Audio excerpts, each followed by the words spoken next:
Hi, I'm Mark Dempsey. I'm an author and journalist, and I like to tell you about my experience with the SEC, or the Securities Exchange Commission in Washington, D.C., the city where everyone is basically a liar until proven innocent.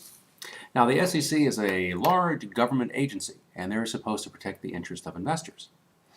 Several years ago, I wrote two books. One was called Tricks of the Trade. It was a paperback book, and it talked about how to protect your interest with a full-service broker. I'd worked for Merrill Lynch for a number of years, and I thought that information would be very, very helpful to people. And my second book was called Robbing You Blind. It was published by HarperCollins, and it talked about how the industry overall took advantage of investors. And I was very critical of the industry and the practices in the industry, the long-established practices in the industry, and how average investors were taken advantage of all the time, legally, in the industry, okay? So those books were published a number of years ago, and the rights reverted back to me. And I thought that it might be a very good idea to give that information free to the public. So I emailed Mary Shapiro at the Securities and Exchange Commission. Now, Mary is the chairman of the Securities and Exchange Commission. So I emailed her directly, thinking it would go to her directly. But she really doesn't read her email. The emails that she gets are forwarded to various staff members. So about a week and a half later, I get a call from an SEC lawyer and saying that he had received the email that I sent to Mary Shapiro. I'm not going to give the lawyer's real name, but just for our purposes today, he'll always be referred to as Pinocchio Smith.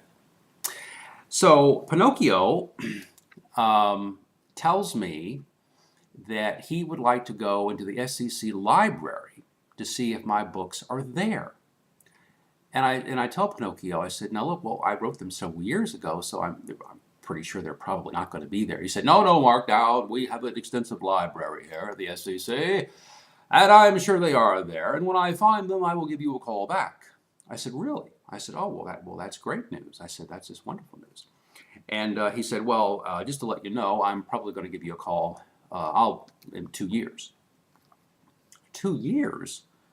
Well, hang on a second now. I mean, well, I was expecting maybe 2 days, or maybe a week and a half, but 2 years? And then he goes on to explain. He said, well, now here at the SEC, there are lots of politics here. There are lots of hoops and hurdles for us to go through, and we're just, it takes a lot to get done here at the SEC. I mean, we're, after all, a big bureaucracy.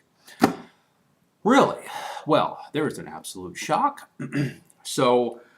But he assured me that he would get back to me in 2 years, and he said, now, Mark, I don't want you to have any, misgivings about this, because I'm going to remember you. I'm going to remember you in 2 years. So 2 years, imagine that.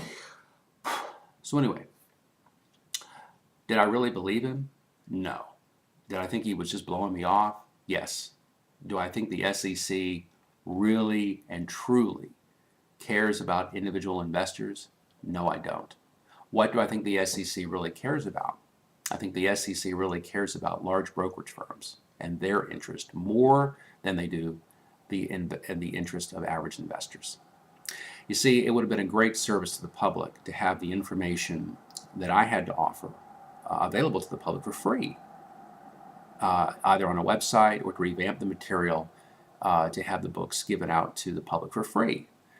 But you see, because I was critical of the industry and I gave information that only an insider would know, the SEC really wasn't interested in publishing that information to the public. Now, is Mary Shapiro, is she going to be the champion for investor rights? No, she's not going to do that. She's not going to do that. That's not what the SEC is all about. So who really pays for that? Well, the taxpayers pay for that. I mean, they're funded by, in large part, by taxpayers' dollars. But taxpayers who are taken advantage of pay again, you see, and they keep on paying. And who wins? Big business wins. Big business, big brokerage firms win. And that was my experience with the SEC. It was disappointing because it really showed their true colors. And it's not just Mary Shapiro. It's not just this administration. It's been that way for many, many years.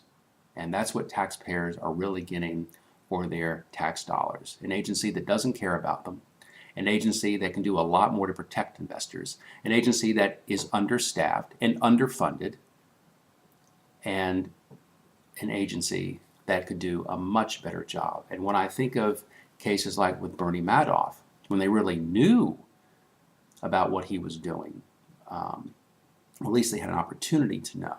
They blew that, you see. And so when those egregious examples come to light, it makes my case all the more valid that something needs to be done about the SEC, and something needs to be done today.